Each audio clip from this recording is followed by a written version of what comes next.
So here we have the Vauxhall Astra SRI on a 69 plate.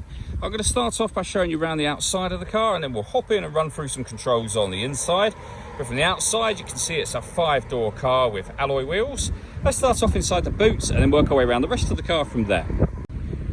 As we approach the back of the car, you can see we have plenty of boot space along with that 60-40 split folding rear seat, should you wish to increase this space even further. Okay, so we're just going to work our way back round to the front of the car, and then we'll hop in and run through some controls on the inside. But now that we've done a full circle of it, you can see it's in excellent condition the whole way round. Just briefly before we climb in, I think it's well worth seeing the interior from this exterior point of view. There's plenty to run through on the dashboard, so let's hop in and we'll do that now. Okay, now that we're inside the car, we're going to start with the dials. On the left-hand side, we have the rev counter, we have the speedometer on the right-hand side, and then a digital readout for the speedometer in the center. Although you can change the information that's displayed there by using buttons on the indicator stalk for various bits of trip computer and fuel economy information. And above that, we have the fuel gauge and the coolant temperature gauge. If we back out to the steering wheel, on the left-hand side, we have cruise control, speed limiter, and then forward collision warning system. There's a video that I've done that shows how that works that you can find on our website and also on our YouTube channel as well.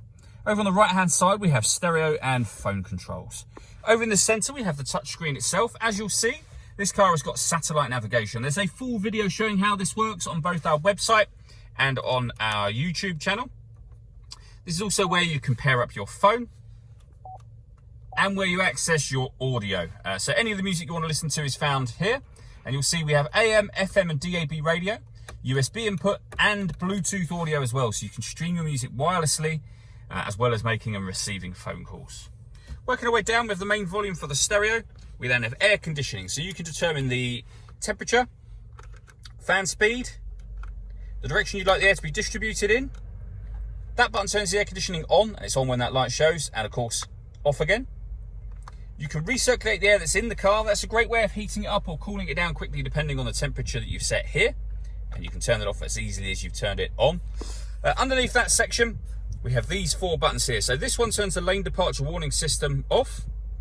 This one turns off the stop and start. This car is designed to cut out when it's stationary in traffic to save you fuel. That system is now off. You can turn off the traction control. And that one puts the car into sport mode, which will make the accelerator react a bit quicker to what you do. It makes the power steering slightly firmer as well. And again, you can turn that off as easily as you turned it on. We have a 6-speed manual gearbox, and then underneath this flap, a 12-volt charging socket. All that leaves me to say is thank you for taking the time to watch this video. If you'd like to come and see the car for yourself and have a test drive, please feel free to call any of our MJA sites. We'd love to hear from you soon.